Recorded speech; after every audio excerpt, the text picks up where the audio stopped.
Good morning everyone. आज हम unit first के बारे में इतिहास के स्रोत के बारे में अध्ययन करेंगे, जिसमें आपके इतिहास के जनक हेरोडोटस को माना जाता है। इतिहास के जनक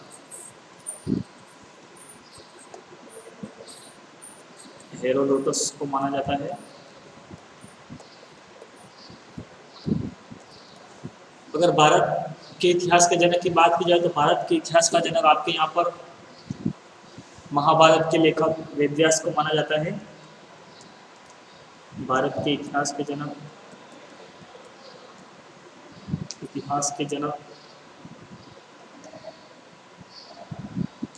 भारत के इतिहास के जनक वेदव्यास।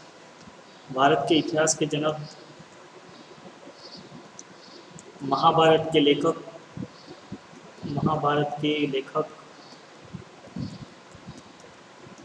वेदव्यास को माना जाता है। वेदव्यास को माना जाता है।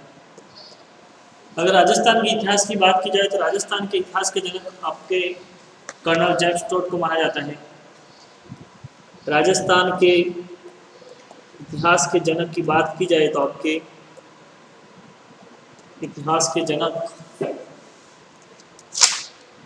राजस्थान के इतिहास के जनक आपके यहाँ पर के जनक कर्नल जेम्स टोड को माना जाता है। Colonel James Tod.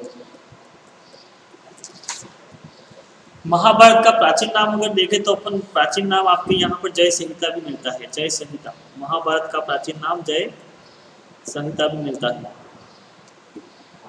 Colonel James Tod की बात की जाए तो कर्नल जेम्स टोड को राजस्थान इतिहास के जनक माना जाता है और कर्नल जेम्स टोड को घोड़े वाले बाबा भी कहा जाता है। घोड़े वाले बाबा।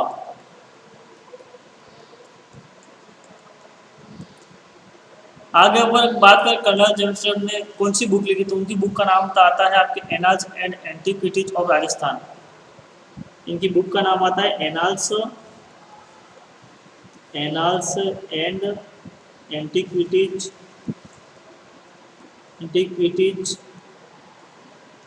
Of Rajasthan. Annals and antiquities of Rajasthan. आगे अगर अपन बात करें तो इस पुस्तक का प्रकाशन उन्होंने लंदन में किया था। एनाल्स एंड एंटीक्विटीज पुस्तक की बात की जाए तो इस पुस्तक का प्रकाशन इन्होंने लंदन में किया था।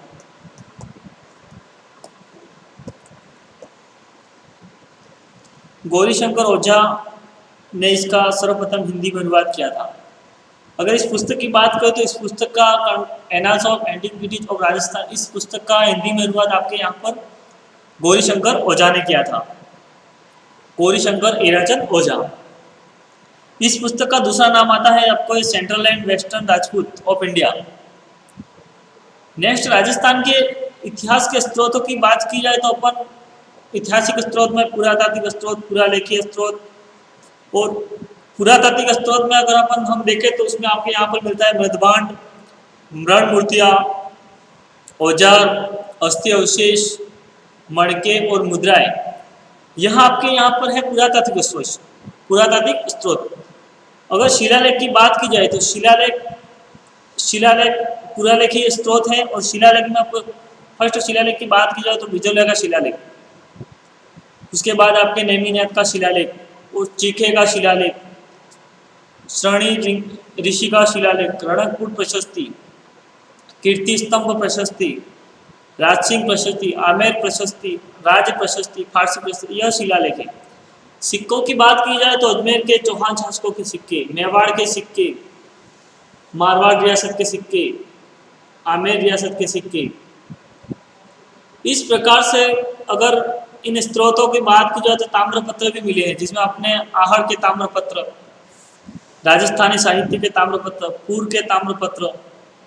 आगे अपन बात करते हैं ऐतिहासिक साहित्य। अगर ऐतिहासिक साहित्य की बात की जाए तो आपके यहाँ पे ऐतिहासिक साहित्य में सर्वप्रथम आपको मिलेगा संस्कृत साहित्य।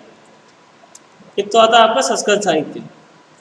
उसके बाद अपन बात करेंगे सेकंड राजस्थानी साहित्य की, और 3 नंबर पे बात की जाए तो आपके यहाँ पर अपन बात करेंगे फारसी भाषा का साहित्य, फारसी भाषा का, फारसी भाषा का साहित्य, संस्कृत साहित्य, राजस्थानी साहित्य, फारसी भाषा का साहित्य, यह भी आपके पुरालेखीय स्रोत है। आगे अपन बात करते हैं ऐतिहासिक साहित्य। तो अपन पता, अब संस्कृत साहित्य में कौन कौन साहित्य है? तो संस्कृत साहित्य में आपके यहाँ पर मिलते हैं अपन को पृथ्वीराज विजय। अपन पृथ्वीराज विजय की बात करें तो पृथ्वीराज विजय, पृथ्वीराज विजय की, पृथ्वीराज विजय, यह इस ग्रंथ को आपके यहाँ पर लिखा था जयानक ने। किसने लिखा था? जयानक ने। नेक्स्ट साहित्य आपने बात करेंगे अपन पृथ्वीराज विजय। नेक्स्ट आपके हम्मीर महाकाव्य, जिसकी रचना आपके नयनचंद्र सूर्य ने की थी। राज्य विनोद, पृथ्वीराज विजय के पास आपके अपने हम्मीर महाकाव्य, हम्मीर महाकाव्य, हम्मीर महाकाव्य की बात की जाए तो हम्मीर महाकाव्य की रचना आपके नयनचंद्र सूर्य ने की थी, नयनचंद्र सूर्य ने। राजविनोद, राजविनोद की रचना सदाशिव ने की थी, राजवल्लभ मंडन ने। वंशोत्कीर्तन काव्यम करमचंद्र ने की थी। आगे अपन बात करें राजस्थानी साहित्य। राजस्थान साहित्य में ऐसे कौन कौन से साहित्य हुए? तो उसमें अपन बात करेंगे राजस्थानी साहित्य में जो साहित्य हुए उसमें, तो राजस्थान साहित्य में आपके हुए नरसिंह ख्यात, नरसिंह ख्यात। सेकंड आपने मारवाड़, मारवाड़ी परगना री, मारवाड़ी परगना री वीरत, दयादास की ख्यात, दयादास की ख्यात, बांकीदास की ख्यात। इस प्रकार से जोधपुर की ख्यात, अचलदास की ख्यात, पद्मावत, पृथ्वीराज रासो, विशलदेव रासो, यह आपके सभी राजस्थान साहित्य में मिलते हैं। आगे अपन बात करेंगे फारसी भाषा के साहित्य में। फारसी भाषा के साहित्य में भी अनेक साहित्य, खजाइन फुतुह, तुजुके बाबरी, हुमायूंनामा, तारीख ए फिरोज शाही, तबकात ए नासिरी। आगे अपन नेक्स्ट बात करेंगे, फर्स्ट आएंगे वापस अपन पुरातात्विक स्रोत पे। तो पुरातात्विक स्रोत में अपन बात करेंगे सर्वप्रथम पुरातात्विक स्रोत, पुरातात्विक स्रोत, वहां पर बात करेंगे सबसे पहले अपन मृदभांड की। मृदभांड, सर्वाधिक मृदभांड आहट के उत्खनन से प्राप्त हुए। अगर सर्वाधिक मृदभांड की बात की जाए तो सर्वाधिक मृदभांड आपके आहट से उत्खनन में प्राप्त हुए। तो आपको याद होना चाहिए ये कि सर्वाधिक मृदभांड कहाँ से प्राप्त हुए थे। तो सर्वाधिक मृदभांड आपके यहाँ पर सर्वाधिक मृदभांड आहट से प्राप्त हुए हैं। सेकंड आपके आता है मूल मूर्तियां, रेड टोंक से अलंकृत मूर्तियां प्राप्त हुई है। थर्ड आपके आएगा औजार। औजार की बात की जाए तो आहट से पाषाण की गदाएं, गणेश्वर व बाला से ताम्र आयुष औजार प्राप्त हुए हैं। अगर एक अपन बात करें तो अस्थि अवशेष, अस्थि अवशेष में अपन बात करें बागोर, भीलवाड़ा से पशुओं की अनेक अस्थियां के टुकड़े प्राप्त हुए। अस्थि अवशेष की अगर बात की जाए तो अस्थि अवशेष के बारे में अपन अध्ययन करेंगे। अस्थि अवशेष बागोर, जो कि आपके वर्तमान भीलवाड़ा में स्थित है। बागोर भीलवाड़ा से आपको यहाँ पर पशुओं की, बागोर भीलवाड़ा से पशुओं की अनेक अस्थियों के टुकड़े प्राप्त हुए हैं। अस्थियों के टुकड़े प्राप्त हुए हैं।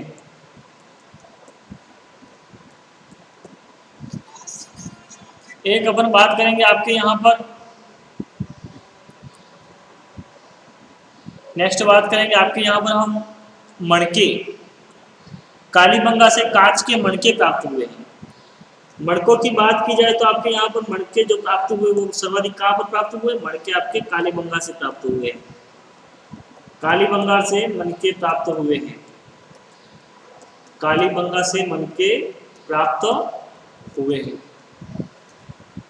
मुद्राएं, मुद्राएं बेराट और जयपुर से उत्खनन में 36 मुद्राएं प्राप्त हुई है। अगर मुद्राएं की बात की जाए तो मुद्राएं भी आपके यहाँ पर प्राप्त हुई है बेराट जयपुर से उत्खनन में 36 मुद्राएं प्राप्त हुई है। इस प्रकार से आगे अपन बात करेंगे नेक्स्ट पुरालेखी स्त्रोत की। पुरालेखी स्त्रोत में आपके सर्वप्रथम आएगा शिलालेख। पुरालेखीय स्त्रोत, पुरालेखीय स्त्रोत में आपके सर्वप्रथम आएगा आपके यहाँ पर पुरालेखीय स्त्रोत में सर्वप्रथम आएगा आपके शिलालेख। शिलालेख, और शिलालेख की बात की जाए तो शिलालेख में आपको यहाँ पर फर्स्ट आएगा बिजोलिया का शिलालेख। बिजोलिया का शिलालेख, बिजोलिया का शिलालेख।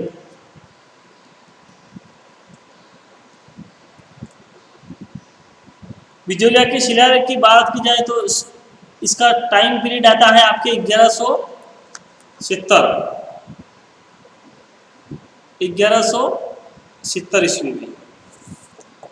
बिजोलिया के शिलालेख की बात की जाए आपके यहाँ पर आता है 1170। इसके समय पीरियड की बात की जाए तो आपके यहाँ 1170 ईस्वी। इसका स्थान, बिजोलिया का स्थान आपको पता ही है, बिजोलिया जो कि भीलवाड़ा में स्थित है। नेक्स्ट अपन बात करेंगे कि यह गुणभद्र द्वारा लिखा गया, यह गुणभद्र द्वारा लिखा गया। इसमें सांबर तथा अजमेर के चौहान शासकों का उल्लेख मिलता है। यह गुणभद्र द्वारा लिखा गया, यह गुणभद्र द्वारा लिखा गया तथा इसमें सांबर व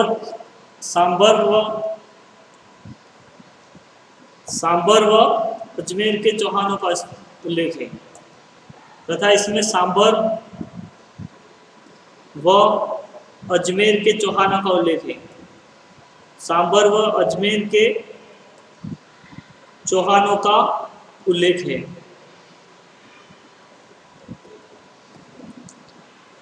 नेक्स्ट अगर आगे बात करेंगे अपन, तो यहाँ पर आपके बात करेंगे अपन नेक्स्ट बात करते हैं आपके यहाँ पर नेमिनाथ आबू का शिलालेख। नेमिनाथ आबू का शिलालेख। नेक्स्ट अपन आगे बात करेंगे इसका नेमिनाथ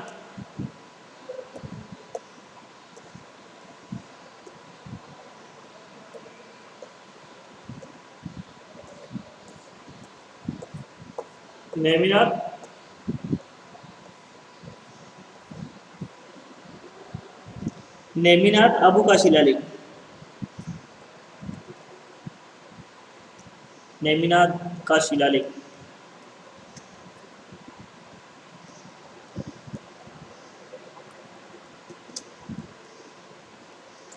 नेमिनाथ के शिलालेख की बात की जाए तो आपके यहाँ पर नेमिनाथ के शिलालेख में अपन बात करेंगे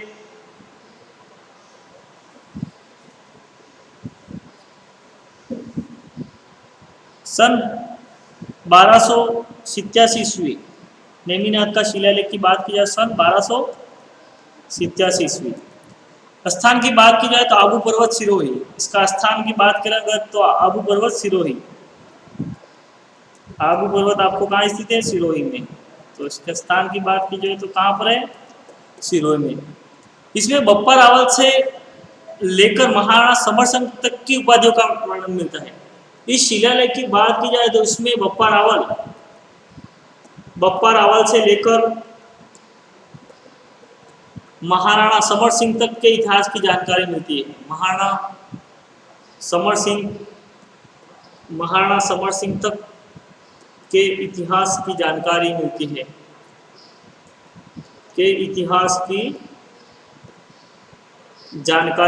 है।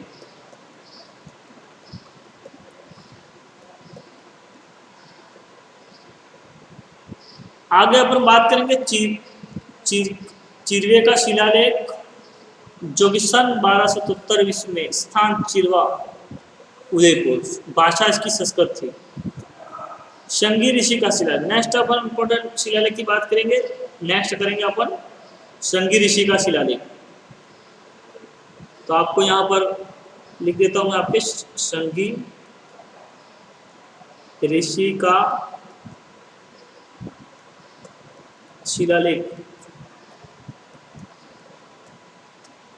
शंगी ऋषि के शिलालेख में अगर बात की जाए तो सन 1428 ईस्वी में, इसका टाइम पीरियड आपको बताता मैं, सन 1428 ईस्वी में।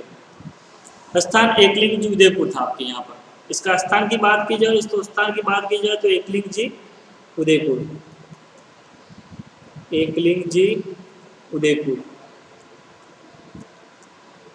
1428 ईस्वी में मेवाड़ 15वीं सदी क्षेत्र से प्राप्त इस क्षेत्र में गुहिल वंश की जानवारें थी। इस शिलालेख की बात की जाए तो इसमें आपके गुहिल वंश की जानकारी प्राप्त हुई थी। कौन से वंश की जानकारी प्राप्त हुई थी? गुहिल वंश की, गुहिल वंश की जानकारी। नेक्स्ट आगे अपन बात करते हैं तो यहाँ पर बात करेंगे अपन के साथ साथ हमें राजस्थान की प्राचीन जनजाति भील जनजाति के सामरिक जीवन की जानकारी भी यहाँ से मिलती है। रणकपुर प्रशस्ति, नेक्स्ट अपन बात करेंगे रणकपुर प्रशस्ति की। रणकपुर प्रशस्ति, रणकपुर प्रशस्ति, रणकपुर की बात की जाए तो रणकपुर आपके पाली में स्थित है। रणकपुर कहाँ स्थित है? पाली में स्थित है। इसमें इसकी सन की बात की जाए तो यहाँ सन 1339 ईस्वी की बात करेंगे। यहाँ पर सन 1339 ईस्वी की। स्थान की बात की, रणकपुर आपके पाली में स्थित है। रणकपुर कहाँ स्थित है? पाली में स्थित है। नेक्स्ट इसमें बप्पा रावल से लेकर महाराणा कुंभा तक का शासकों का वर्णन मिलता है। इसमें बप्पा रावल से लेकर बप्पा रावल से लेकर बप्पा रावल से लेकर महाराणा कुंभा, महाराणा कुंभा तक, महाराणा कुंभा तक की जानकारी मिलती है, की जानकारी मिलती है। आगे नेक्स्ट अपन बात करेंगे यहाँ पर आपके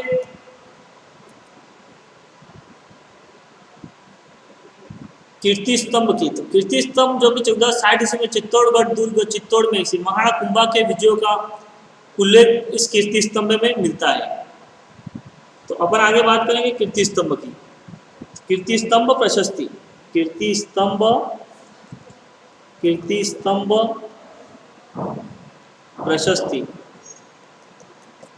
कीर्ति स्तंभ प्रशस्ति की बात की जाए तो इसका समय काल की अपन बात करेंगे तो सन 1460 ईस्वी। स्थान की बात करेंगे तो अपन चित्तौड़गढ़,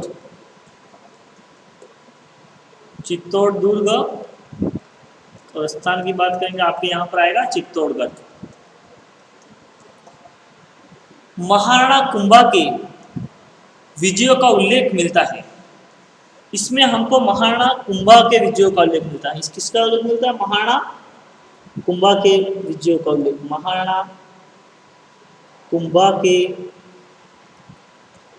विजयों का उल्लेख, विजयों का उल्लेख मिलता है। कुंभा की उपाधि राजगुरु, दानगुरु, शैलगुरु आदि का उल्लेख इसमें मिलता है।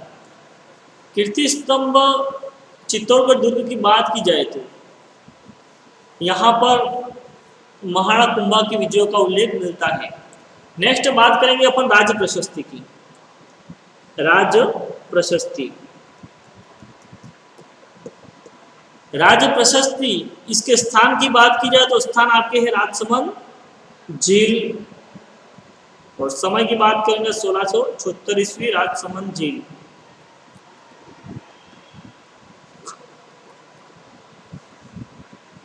सोलह सौ 1676 ईस्वी में मेवाड़ के राणा राज सिंह ने राजसमंद झील बनवाई थी।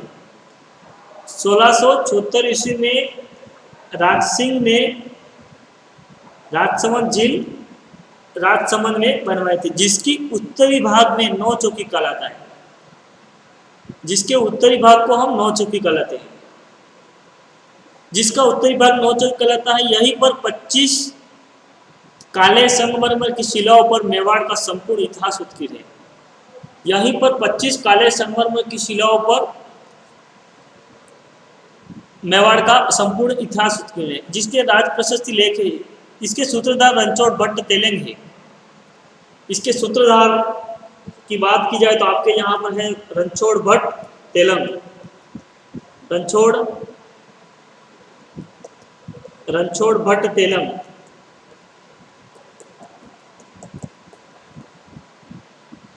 इसके सूत्रधार की रणछोड़ भट्ट तेलंग, इसने अमर काव्य वंशावली की रचना की।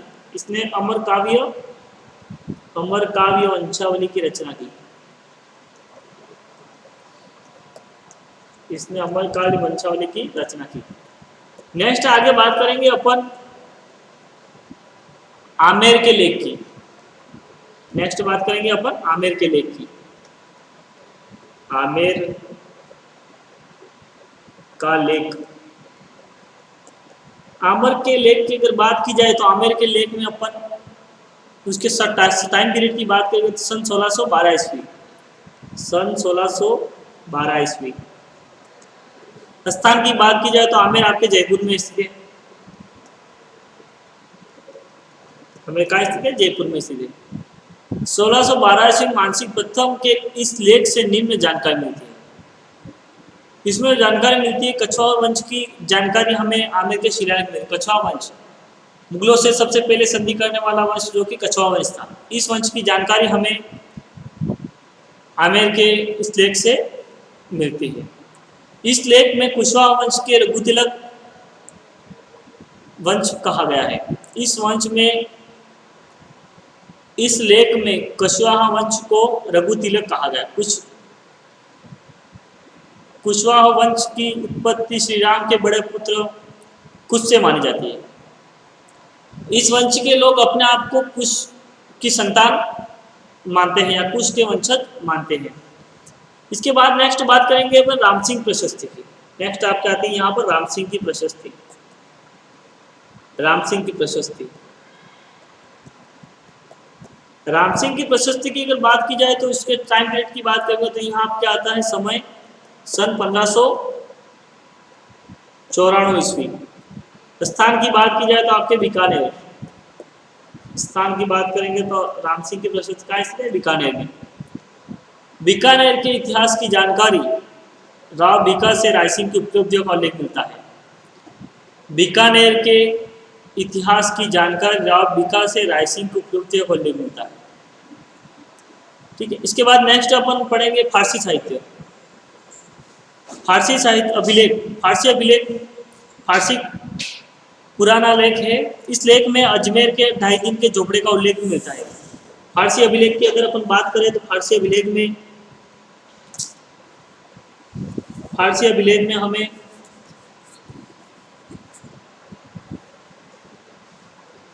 फारसी अभिलेख नेक्स्ट बात करेंगे अपन फारसी अभिलेख। फारसी अभिलेख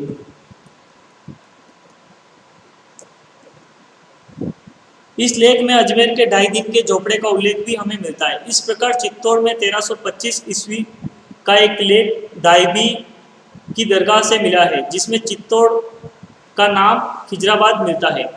चित्तौड़ का नाम बदलकर खिजर खां के नाम पर खिजराबाद कर दिया गया था, जो कि हमें इस फारसी अभिलेख में प्राप्त होता है। पुष्कर के जहांगीरी महल के लेख 1615 से राणा अमर सिंह पर जहांगीर की विजयों की जानकारी भी हमें इस लेख में मिलती है। सिक्कों की बात की जाए तो रियासत में प्रचलित सिक्के अजमेर के चौहान शासक के अंदर आपके दिनार चलते थे। मेवाड़ के अंदर आपके तांबे के सिक्के, कछा पर चांदी के सिक्के चलते थे। मारवाड़ की बात की जाए तो आपके यहाँ पर तांबे के सिक्के चलते थे। इस प्रकार से आगे अपन बात करेंगे तो यहाँ पर आपके अलग अलग प्रकार के सिक्के चलते थे। तो पहले अपन लिख देंगे यहाँ पर रियासत, और यहाँ पर लिखेंगे प्रचलित सिक्के, प्रचलित सिक्के। प्रचलित सिक्कों की बात की जाए तो अजमेर के चौहान, अजमेर के चौहानों की बात की जाए तो अजमेर के चौहान, अजमेर के चौहानों के अंदर आपके यहाँ पर दिनार, दिनार, विशोपक, और कपक, यह चलते हैं। इसके बाद नेक्स्ट बात करेंगे आपके मेवाड़ में। मेवाड़ में कौन से सिक्के प्रचलित थे? तो मेवाड़ की बात की जाए तो आपके यहाँ पर तांबे के सिक्के,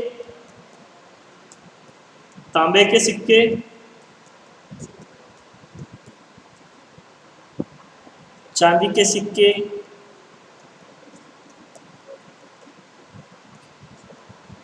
उसके बाद आपके द्रव्य,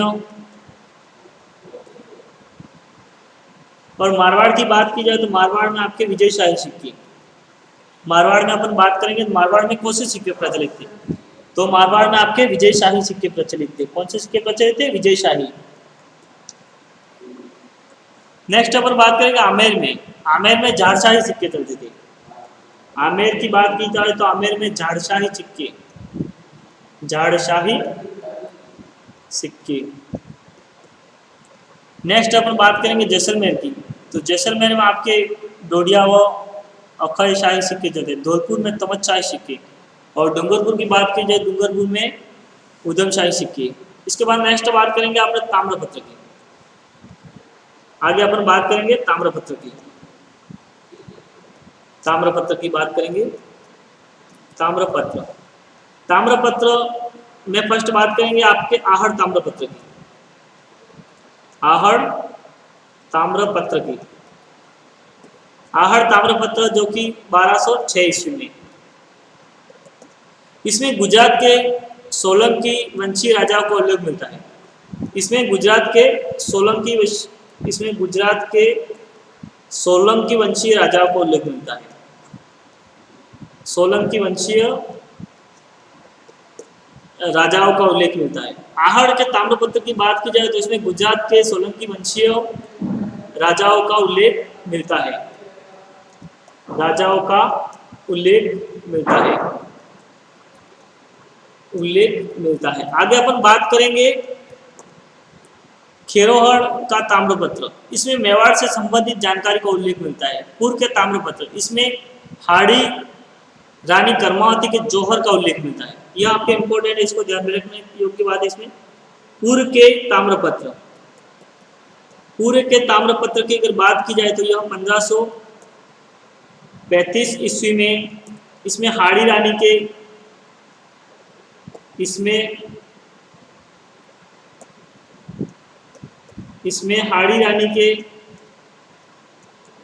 हाड़ी रानी कर्मावती के जौहर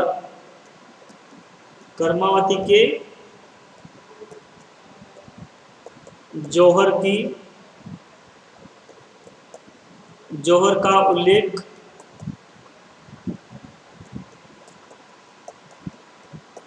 मिलता है। आगे अपन बात करेंगे ऐतिहासिक साहित्य में। ऐतिहासिक साहित्य में अपन बात करेंगे फर्स्ट राजस्थानी साहित्य की। ऐतिहासिक साहित्य में अपन बात करेंगे राजस्थानी साहित्य की। तो राजस्थानी साहित्य में सर्वप्रथम अपन बात करेंगे राजस्थानी साहित्य। राजस्थानी साहित्य की बात की तो सर्वप्रथम अपन बात करेंगे 5वीं शताब्दी में राजस्थानी साहित्य की रासो साहित्य कहा जाता था। इसमें वात और ख्यात ग्रंथ हैं। फर्स्ट अगर बात करेंगे नैणसीरी ख्यात, जो कि आपके नैणसीरी ख्यात जो कि 1610 ईस्वी में राजस्थानी भाषा में नैणसीरी ख्यात प्रमुख स्रोत है। राजस्थानी भाषा में नैणसीरी ख्यात प्रमुख स्रोत है। इसमें राज्य विशेष का वर्णन न होकर उसके आसपास के प्रदेशों सिंधु, गुजरात, मध्य भारत, महाराष्ट्र आदि का वर्णन मिलता है। सेकंड आपके बात करेंगे मारवाड़ रा परगनारी विगत, मारवाड़ रा परगनाड़ी विगत।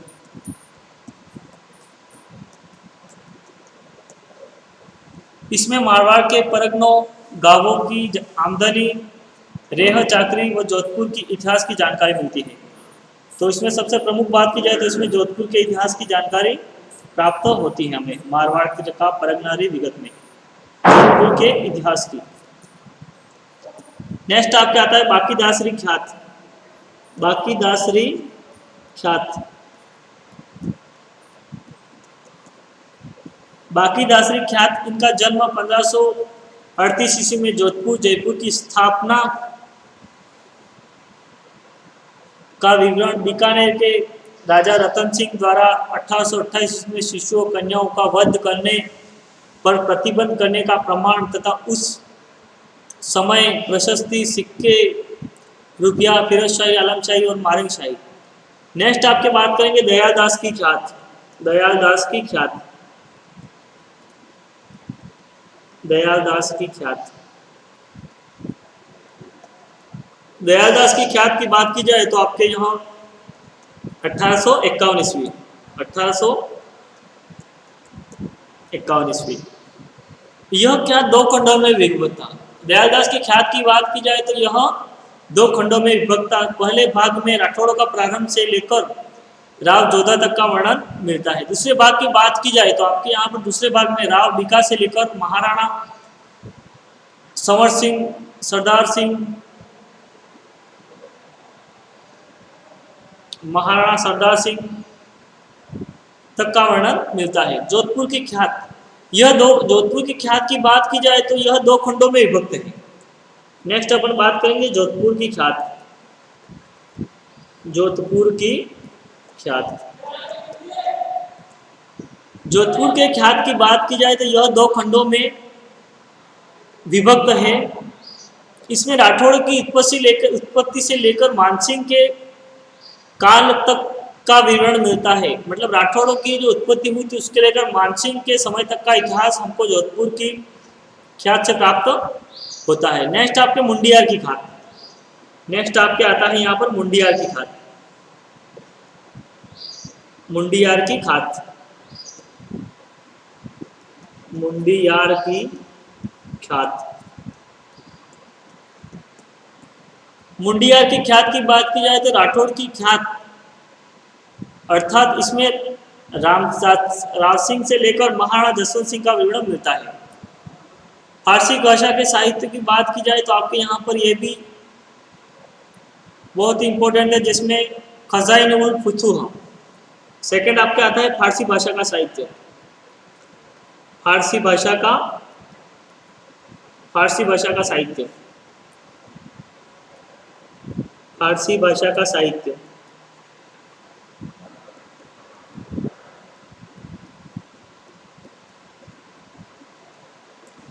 फारसी भाषा के साहित्य की बात की जाए तो आपके यहाँ पर खजाइन उल फुतूह, खजाइन उल फुतूह, इसका लेखक अमीर खुसरो थे और यह सल्तनत युग का महान कवि व इतिहासकार भी व साहित्यकार था। अमीर खुसरो की बात की जाए तो यह सल्तनत युग का महान कवि व इतिहासकार व साहित्यकार था। इस ग्रंथ की रचना उसने 1211 ईस्वी में की थी। उसने अलाउद्दीन खिलजी की विजय के साथ साथ उसके आर्थिक सुधारों और बाजार भाव नियंत्रण का भी उल्लेख किया था। अमीर खुसरो की बात की जाए तो इसने अलाउद्दीन खिलजी के विजयों के साथ साथ उसके आर्थिक सुधार और बाजार भाव नियंत्रण के बारे में भी बताया था। राजस्थान के संबंध में उसके द्वारा चित्तौड़ और रणथंभौर का वर्णन तथा अलाउद्दीन के आक्रमण का विवरण आदि महत्वपूर्ण इसमें जानकारी हमको खजाइन उल फुतूह से प्राप्त होती है। इस ग्रंथ का नाम आप खजाइन उल फुतूह, खजाइन उल फुतूह, खजाइन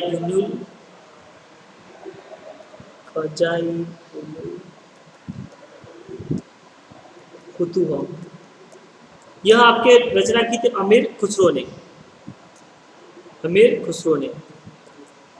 नेक्स्ट आपके यहाँ पर बात की जाए तो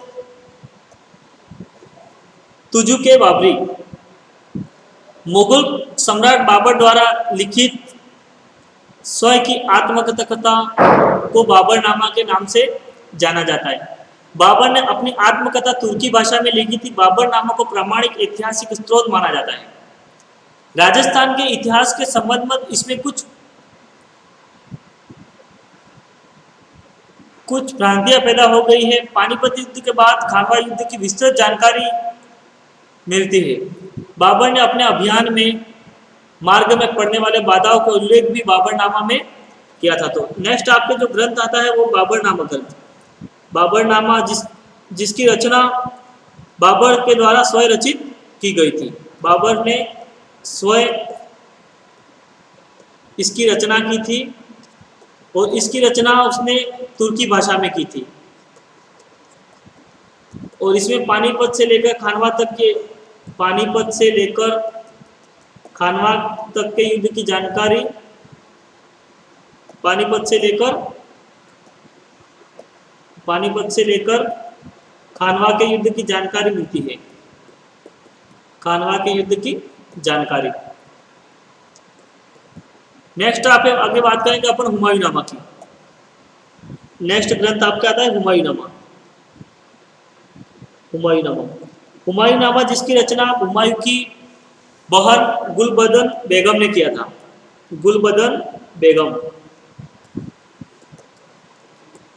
इस ग्रंथ की लेखिका गुलबदन बेगम थी। इसमें हुमायूं के मारवाड़ और मेवाड़ के शासकों के साथ संबंधों की जानकारी मिलती है।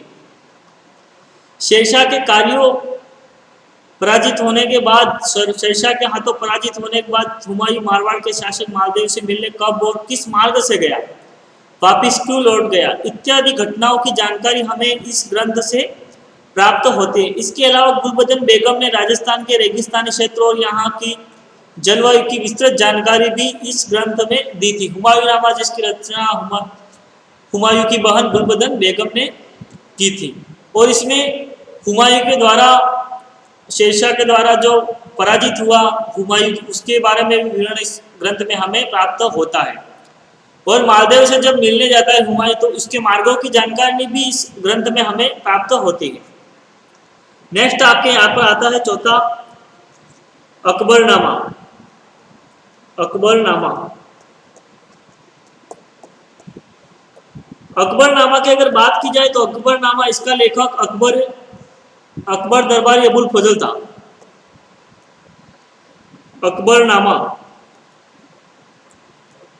अकबरनामा की रचना यहाँ पर अबुल फजल ने की थी। किसने की थी? अबुल फजल ने।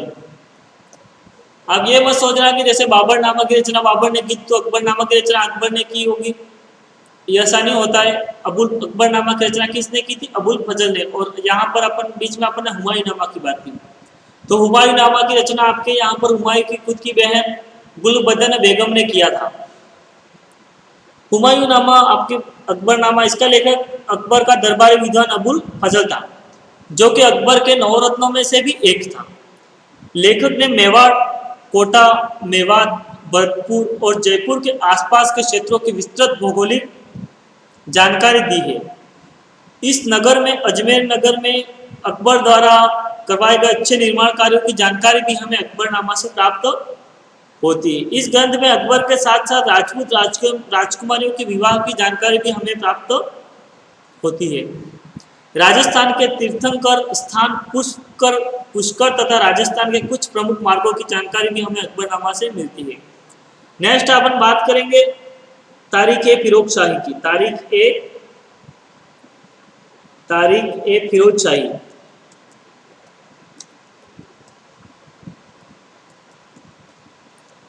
तारीख ए फिरोज शाही की बात की, इसका लेखक आपके जियाउद्दीन बर्नी था। तारीख ए फिरोज शाही, इसका लेखक कौन था? जियाउद्दीन बर्नी, जो अपने युग का प्रतिभा संपन्न इतिहासकार, जिसने दिल्ली के कई सुल्तानों की सेवा की है। जियाउद्दीन बर्नी की बात की जाए तो यह अपने समय का प्रतिभा संपन्न व्यक्ति था और इसने दिल्ली के कई सुल्तानों की सेवा कि इस ग्रंथ से हमें रणथंबोर और उस पर होने वाले मुस्लिम आक्रमण की जानकारी का भी उल्लेख हमको तारीख फिरोजशाही में मिलता है। नेक्स्ट आपका है तुजुक ए जहांगीरी। तुजुक ए जहांगीरी, तुजुक ए जहांगीरी। तुजुक ए जहांगीरी की बात की जाए तो यह मुगल सम्राट जहांगीर द्वारा स्वयं लिखा गया था। इसे जहांगीरनामा भी कहा जाता था। दक्षिण पश्चिम राजस्थान व हुए मुगलों के आक्रमण पर बर्बाद हुए गांवों का उल्लेख भी इस ग्रंथ में हमें प्राप्त होता है। नेक्स्ट आपकी बात करेंगे बादशाहनामा की। बादशाहनामा, इसका लेखक अब्दुल हमीद लाहौरी था। अब्दुल हमीद लाहौरी था। इसमें चित्तौड़ और उसके आसपास की भौगोलिक विशेषताओं की जानकारी मिलती है। ठीक है, थैंक यू। नेक्स्ट अपन अगली क्लास में पढ़ेंगे। यह हुए था आपके राजस्थान के ऐतिहासिक स्रोतों की जानकारी हमने पूरी चर्चा की। ठीक है, थैंक यू।